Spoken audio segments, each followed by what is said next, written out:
Happy morning friends. நம்ம இன்னைக்கு இந்த வீடியோவில் என்ன பார்க்க போகிறோம்னா 7 டைப்ஸ் ஆஃப் சட்னி பார்க்க போகிறோம். இது வந்து நல்ல ஹெல்த்தியான ரெசிபியாக தான் இருக்கும். ஃபாஸ்ட்டாக ரெடி பண்ணிடலாம். ரொம்ப ஈஸியாக நம்மளுக்கு பிரேக்ஃபாஸ்ட்டுக்கு யூஸ்ஃபுல்லாக இருக்கும். டெய்லி இது மாதிரி ஒவ்வொரு டைப்ஸ் ஆஃப் சட்னி வச்சோம்னா கிட்ஸுக்கு கூட நல்லா ஈஸியாக சாப்பிடுவாங்க தோசைனாலுமே.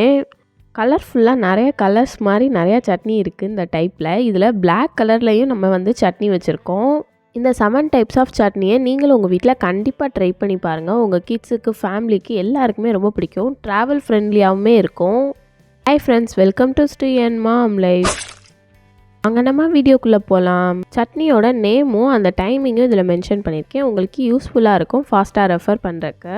ஃபஸ்ட்டு நம்ம கருவேப்பிலை சட்னி செய்ய போகிறோம். அதுக்கு தேங்காய் 1/2 கப் எடுத்துக்கோங்க. நெக்ஸ்ட் வந்து பச்சை மிளகா, உளுந்து, கடலைப்பருப்பு 1 ஸ்பூன் எடுத்துக்கோங்க. பெருங்காயத்தூள், புளி ஸ்மால் பீஸ் எடுத்துக்கோங்க. நல்லா கருவேப்பிலை மட்டும் 1 கப் அளவு, நல்லா 1 கை அளவு எடுத்துக்கோங்க. அதான் அந்த மெஷர்மெண்ட். கடாயில் ஆயில் ஆட் பண்ணிவிட்டு நம்மளோட கடலைப்பருப்பையும் உளுந்தையும் ஆட் பண்ணிவிட்டு நல்லா லைட்டாக செவக்கிற அளவு வதக்குங்க. அதோட கலர்ஸ் எல்லாம் சேஞ்ச் ஆனோடனே நம்ம கட் பண்ணி வச்சுருக்க தேங்காவையும் ஆட் பண்ணிக்கோங்க. இதில் தேங்காய் வந்து நம்மளுக்கு நல்லா திக்கான கன்சிஸ்டன்சி கொடுக்கும் நம்மளோட சட்னிக்கு. நெக்ஸ்ட்டு நல்லா வதக்குங்க. நம்ம தேங்காயும் நல்லா கலர் சேஞ்ச் ஆகணும். அந்த மாதிரி கலர் சேஞ்ச் ஆனால் தான் நம்மளுக்கு கெட்டு போகாமல் இருக்கும். ட்ராவல் கொண்டு போகிறக்கும் நம்மளுக்கு வசதியாக இருக்கும். கிட்ஸுக்கு லஞ்ச் பாக்ஸுக்கு கூட இதை வந்து நம்ம கொண்டு போகலாம். இது நல்லா வதக்கி கொடுக்குறனால. நம்மளோட தேங்காயும் நல்லா கலர் சேஞ்ச் ஆனோடனே நெக்ஸ்ட்டு பச்சை மிளகா ஆட் பண்ணுங்கள். பச்சை மிளகா காரத்துக்கு ஒரு 4 ஆட் பண்ணியிருக்கேன். இதை நல்லா கீரி ஆட் பண்ணிக்கோங்க, இல்லைன்னா அது வெடிக்கும். நம்மளுக்கு வந்து இந்த பச்சை மிளகா எல்லாமே ஆட் பண்ணுறதுக்கு பிறகு வத்தலும் ஆட் பண்ணலாம். நம்ம இதில் க்ரீன் கலராக இருக்கணுன்றக்காக பச்சை மிளகாவே ஆட் பண்ணியிருக்கோம். நெக்ஸ்ட்டு நம்மளோட கருவேப்பிலையை நல்லா க்ளீன் பண்ணிவிட்டு ஆட் பண்ணிக்கோங்க. கருவேப்பிலையில் அவ்வளோ ஹெல்த் பெனிஃபிட்ஸ் இருக்குது. இந்த மாதிரி நம்ம சட்னியில் அரைச்சோம்னா கூட அவங்களுக்கு வந்து நல்லா இருக்கும். டேஸ்ட் வந்து ஃப்ளேவரே ரொம்ப சூப்பராக இருக்கும். இதை வந்து நம்ம ஃபஸ்ட்டு ஸ்டார்டிங்கில் பழகிற போது வந்து கொஞ்சோண்டு கருவேப்பிலை மட்டும் ஆட் பண்ணுங்கள். அப்போ தான் அவங்க டேஸ்ட் வந்து கொஞ்சம் பழகின பிறகு கொஞ்சம் நல்லா இன்ட்ரெஸ்ட்டாக சாப்பிடுவாங்க. கருவேப்பிலையை நம்ம தாளித்து ஊற்றும் போது வந்து எடுத்து எல்லோரும் போட்டுருவாங்க. இதே இது நம்ம வந்து நல்லா அரைச்சிட்டோம்னா யாராலையும் எடுத்து போட முடியாது. நெக்ஸ்ட்டு நம்மளோட பெருங்காயத்தூளும் புளியையும் ஆட் பண்ணிவிட்டு நல்லா வதக்கிக்கோங்க. அந்நேரம் ஸ்டவ் ஆஃப் பண்ணிடுங்க. இப்போ நம்மளோட சட்னிக்கு வந்து இது நல்லா ஆறட்டும். ஆறினோடனே நம்ம மிக்ஸி ஜாரில் போட்டு நல்லா ஃபைன் பேஸ்ட்டாக அரைச்சி எடுத்துட வேண்டியதான். ஃபைனலாக நம்ம சட்னிக்கு தேவையான சால்ட் ஆட் பண்ணியாச்சு. இப்போ நம்மளோட சட்னியை தாளித்து ஊற்றியாச்சு. செம்ம டேஸ்ட்டாக சூப்பராக இருக்கும். நெக்ஸ்ட்டு நம்ம பார்க்குறது வந்து எள்ளு சட்னி. எள்ளு சட்னி வந்து அதுவும் நான் கருப்பு எள்ளு எடுத்திருக்கேன். எள்ளு வந்து நம்மளுக்கு அவ்வளோ ஹெல்த் பெனிஃபிட்ஸ் இருக்குது. அதனால தான் இதில் சட்னி அரைச்சி சாப்பிட்லாம். இந்த சட்னியுமே ரொம்ப ஃபாஸ்ட்டாக ரொம்ப கம்மியான இன்க்ரீடியன்ட்ஸ் யூஸ் பண்ணி நம்ம ரெடி பண்ணிடலாம். நம்ம கடாயில் ஆயில் ஆட் பண்ணிவிட்டு நம்ம ஒரு சின்ன கை அளவு கோகோனட் ஆட் பண்ணியிருக்கேன். தேங்காவை நல்லா வதக்கி அது கலர் சேஞ்ச் ஆகிற வரையும் வெயிட் பண்ணிக்குவோம். அப்போ கலர் சேஞ்ச் ஆனால் தான் நல்லாயிருக்கும் நம்மளுக்கு சட்னி கெட்டு போகாமல். இந்த சட்னிக்கு நம்ம பிளாக் கலர் எள்ளு தான் யூஸ் பண்ணணும்னு அவசியம் இல்லை. ஒயிட் கலர் எள்ளு கூட நம்ம யூஸ் பண்ணிக்கலாம். எள்ளு சட்னி அவ்வளோ ஃப்ளேவரிங்காக சூப்பராக இருக்கும். நம்ம எள்ளு மிட்டாயெலாம் சாப்பிட்றவங்களுக்குலாம் இது ரொம்ப பிடிக்கும். கண்டிப்பாக ட்ரை பண்ணி பாருங்கள். நம்மளோட சட்னியும் பார்க்கவே செம்ம கலர்ஃபுல்லாக சூப்பராக இருக்கும். நெக்ஸ்ட்டு காரத்துக்கு 4 வத்தல் ஆட் பண்ணியிருக்கேன். அதுவும் நல்லா வதங்கி கலர் சேஞ்ச் ஆகட்டும். நெக்ஸ்ட்டு நம்ம வத்தல் நல்லா கலர் சேஞ்ச் ஆனோடனே நம்ம வந்து எடுத்து வச்சுருக்க பிளாக் கலர் எள்ளை ஆட் பண்ணிக்கலாம். எள்ளு வந்து நம்மளுக்கு சின்ன சைஸ் பேக்கெட்டில் கூட கிடைக்கும். 50 கிராம்லேருந்து கூட கிடைக்கும். நீங்கள் ஒரு அதில் பாதி 25 கிராம் போட்டாலே வந்து 2 பேருக்கு சாப்பிட்றதுக்கு பர்ஃபெக்டாக இருக்கும். எள்ளை ஆட் பண்ணோடனே நம்ம ஆயிலோட நல்லா மிக்ஸ் ஆனனால நல்லா ஒட்டிக்கிடும். நல்லா கிளறி விடுங்க. சிம்லே வச்சுக்கோங்க ஸ்டவ்வை வந்து. எல்லாம் நல்லா ஃப்ரை பண்ணும்போதே நம்மளுக்கு நல்ல சூப்பராக ஸ்மெல் வரும். அது வந்து நல்ல டிஃப்ரென்ஸ் நம்மளுக்கே தெரியும். ஒயிட் கலர் எள்ளு யூஸ் பண்ணாலும் இதே ஸ்டெப் தான் நம்ம ஃபாலோ பண்ணணும்.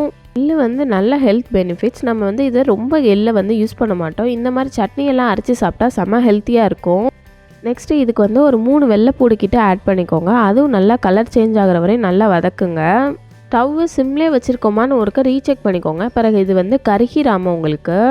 இதை வந்து நல்லா வதக்கணுன்னே இந்த சட்னிக்கு தேவையான அளவு நம்ம சால்ட் ஆட் பண்ணிக்கணும். இதில் வந்து நான் கல் உப்பே தான் ஆட் பண்ணிக்கிறேன். நெக்ஸ்ட்டு இதில் வந்து நம்ம கொஞ்சம் ஸ்மால் பீஸாக வந்து ஒரு குட்டி புளி வந்து ஆட் பண்ணிக்கோங்க. அதுதான் வந்து இது கொஞ்சம் புளிப்புத்தன்மை கொடுக்கும். புளி ஆட் பண்ணுறதுக்கு முன்னாடியே நம்ம ஸ்டவ்வை ஆஃப் பண்ணிவிட்டு நம்ம வந்து ஆட் பண்ணிவிட்டு நல்லா கிளறி விட்டுருங்க. அதுவே நம்மளுக்கு பர்ஃபெக்டாக இருக்கும். நம்ம சட்னியோட மிக்ஸ் எல்லாமே நல்லா வதக்கி ரெடி ஆயாச்சு. இது நல்லா ஆறினோடனே மிக்ஸி ஜாரில் போட்டு எடுத்துட வேண்டியதான். திக்கான கன்சிஸ்டன்சியில் சட்னி வேணும்னா லைட்டாக மட்டும் சட்னிக்கு தண்ணி ஊற்றுங்க, ரொம்ப தண்ணி ஊற்றிடாதீங்க. இப்போ வந்து சட்னி சூப்பராக ரெடி ஆகிடுச்சு. நெக்ஸ்ட்டு நம்மளோட சட்னிக்கு நல்லா தாளித்து மேலே டாப்பிங்ஸில் ஆட் பண்ணிட வேண்டியதான். செம்மையாக இருக்கும், ரொம்ப சூப்பராக இருக்கும், ரொம்ப காரமாகவும் இருக்காது, கிட்ஸ்னாலும் சாப்பிட்றலாம். இன்னும் நல்ல காரமாக உங்களுக்கு வேணும்னா நல்லா ஒரு 6 to 7 வத்தல் ஆட் பண்ணிங்கன்னா செம்ம காரமாக சூப்பராக ரெடி ஆகிடும். இட்லி தோசைக்கெலாம் வச்சு சாப்பிட்டோம்னா செம்ம டேஸ்டியாக இருக்கும். தேங்காய் சட்னியே தேவையில்லை. நெக்ஸ்ட்டு நம்மளோட பச்சை தக்காளி சட்னியை ரெடி பண்ணிடலாம். இது ரொம்ப சூப்பராக செம்ம ஃபாஸ்ட்டாக ரெடி பண்ணுற சட்னி வந்து நல்லா ஸ்பைஸியாக செம்மையாக இருக்கும். ரொம்ப சூப்பராக ஃபாஸ்ட்டாகவும் ரெடி பண்ணிடலாம். இதுக்கு 2 பெரிய தக்காளி எடுத்துக்கோங்க, அதே சைஸ்லேயே 2 பெரிய வெங்காயமும் எடுத்துக்கோங்க. இதில் வந்து ஒரு 5-6 வத்தல் எடுத்துகிட்டு 3 வெள்ளைப்பூடும் நம்ம தேவையான அளவு சால்ட் ஆட் பண்ணிக்கோங்க. இதில் வெங்காயம் எதுவுமே நம்ம வதக்காதனால அப்படியே நல்ல பச்சையாக ரொம்ப காட்டமாக தான் இருக்கும். அதனால் நம்ம வத்தலும் வச்சுருக்கனால செம்ம ஸ்பைஸியாக இருக்கும். மார்னிங்கில் நம்ம லேட்டாக இருந்துச்சோம்னா இந்த சட்னி அரைச்சிட்டோம்னா செம்ம ஸ்பைஸியாக சூப்பராக இருக்கும். ரொம்ப குவிக்காகவும் செம்மையாக ரெடி பண்ணிடலாம். இதே உங்கள் வீட்டில் கண்டிப்பாக ட்ரை பண்ணி பாருங்கள். நெக்ஸ்ட்டு நம்ம நிலக்கடலை சட்னி ரெடி பண்ண போகிறோம். இதுக்கு ஃபஸ்ட்டு நம்ம இதை நல்லா வறுத்து எடுக்கணும். அப்போ தான் நம்ம தோல் தனியாக பிரித்து எடுத்துடலாம். இது கொஞ்சம் பச்சையாக இருக்கனால நம்ம இதை வந்து நல்லா ஃப்ரை பண்ணி எடுத்துருவோம். இதை சிம்லே வச்சு நல்லா ஃப்ரை பண்ணணும். அப்போ தான் நம்மளுக்கு ஸ்லோ ரோஸ்ட் ஆகும். இதுக்கு நம்ம கடையிலே வந்து தோல் உரிச்ச கல்லுனாலும் வாங்கிக்கலாம். அது கொஞ்சம் ரேட்டும் கொஞ்சம் கூட இருக்கும். இந்த இதுனா நம்மளே வந்து ஒரு ஸ்டெப் மட்டும் செஞ்சோம்னா ஈஸியாக ரெடி பண்ணிடலாம்.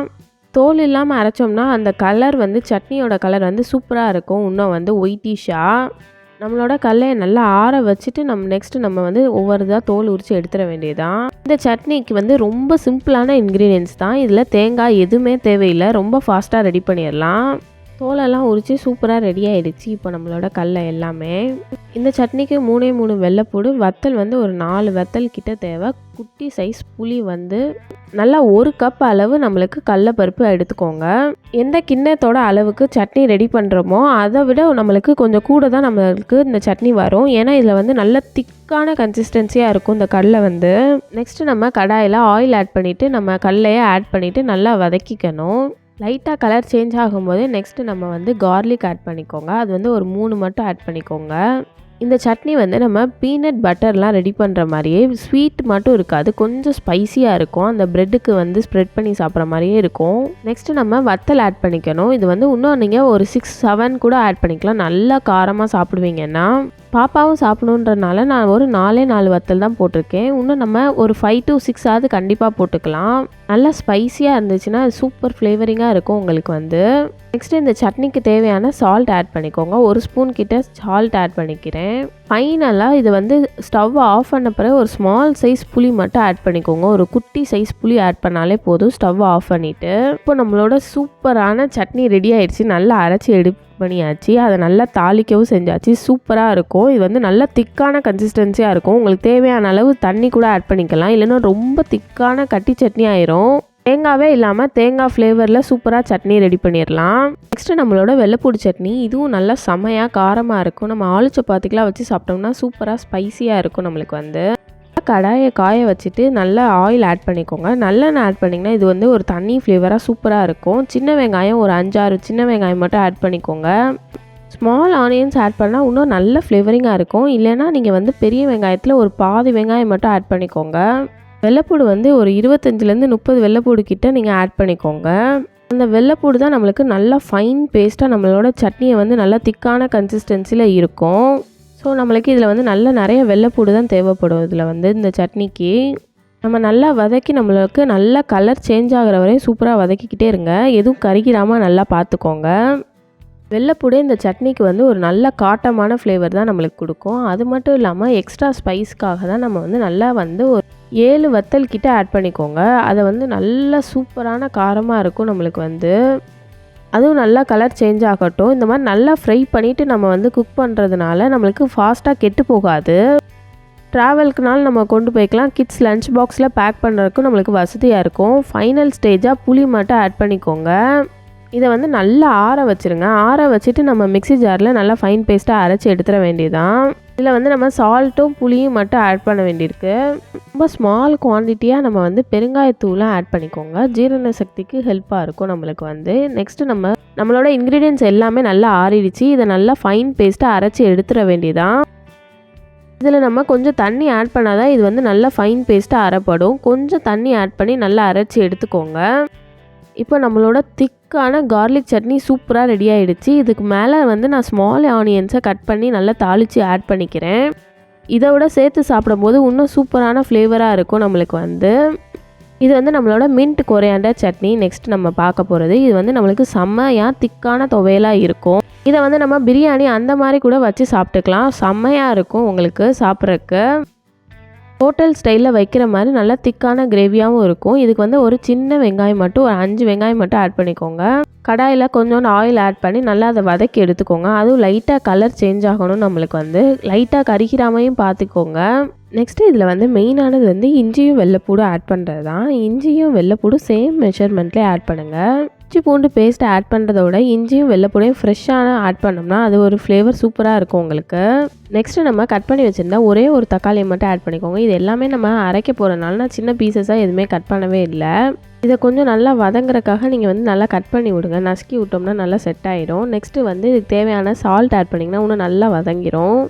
நெக்ஸ்ட்டு இதோட காரத்துக்காக நான் ஒரு 3 பெரிய பச்சை மிளகாவை ஆட் பண்ணியிருக்கேன். நல்லா காரமாக இருக்கும். தக்காளியெல்லாம் நல்லா வதங்குற மாதிரி பார்த்துக்கோங்க. அப்போ தான் நம்மளுக்கு வந்து கெட்டு போகாது. கொஞ்ச நாள் வந்து நம்மளுக்கு நல்லா இருக்கும். அதனால தான் நான் வந்து நல்லா வதங்குறதுக்காக நல்லா நசுக்கி விட்றேன். நம்ம ஆட் பண்ணியிருக்க எல்லா இன்க்ரீடியண்ட்டும் நல்லா வதங்கிருச்சு. நம்ம தக்காளியுமே நல்லா மடங்கி வதங்கிருச்சு. நம்ம ஆல்ரெடி இதுக்கு தேவையான சால்ட்டுமே ஆட் பண்ணிட்டோம். ஸோ நெக்ஸ்ட்டு வந்து ஃபைனலாக இதுக்கு தேவையான தேங்காவை ஆட் பண்ணிக்கோங்க. தேங்காவும் இதுக்கு வந்து நம்ம ஒரு ஸ்மால் கப் தேங்காய் வந்து 1 கப் தேங்காய் வந்து ஆட் பண்ண தான் செய்யணும். ஸ்மால் சைஸில் ஃப்ரீசரில் தேங்காய் துருவே வச்சுருந்தனால அந்த தேங்காவே நான் யூஸ் பண்ணிக்கிட்டேன். தேங்காவும் லைட்டாக வதங்கணும். அப்போ தான் நம்மளுக்கு வந்து கெட்டு போகாதுன்றனால நல்லா வதக்குங்க. அதையுமே அந்த பச்சை ஸ்மெல் போய் நம்மளுக்கு நல்ல ஃப்ளேவர் வரணும். ஃபைனலாக நம்மளோட கொரியாண்டர் லீவ்ஸும் புதினாவையும் ஆட் பண்ணிடணும். அதை நல்லா கட் பண்ணி கழுவி வைங்க. முடிஞ்ச அளவு நல்லா தண்ணியெல்லாம் வடிச்சிட்டு ஆட் பண்ணுங்கள். அப்போ தான் நம்மளுக்கு அது வந்து பர்ஃபெக்டாக இருக்கும். நம்மளுக்கு அதுவே நல்லா சுருண்டி வதங்கிடும். நம்மளுக்கு நல்லா ஹீட் வந்து அப்சர்வ் ஆனோடனேயே நம்ம வதக்கிட்டே இருந்தாலே போதும். நல்லா சூப்பராக வதங்கி நல்லா ஸ்மால் குவான்டிட்டியாக மாறிடும் நம்மளுக்கு வந்து. இந்த ப்ராசஸ்லாம் பண்ணும்போது நம்ம வந்து சிம்லேயே வச்சு பண்ணுங்கள். நம்ம ஃபாஸ்ட்டாக வச்சு பண்ணோம்னா நம்மளுக்கு தேங்காய் மிச்ச இன்க்ரீடியன்ஸ் எல்லாம் கறிக்கிடாமல் நம்ம ஃப்ரெஷ்ஷான புதினா மல்லிச்செடியெல்லாம் யூஸ் பண்ணுறனால செம்ம ஃப்ளேவரிங்காக சூப்பராக இருக்கும். நம்மளுக்கு குக் பண்ணும்போதே நம்மளுக்கு அந்த அரோமாவே செம்மையாக டிஃப்ரென்ஸ் தெரியும்.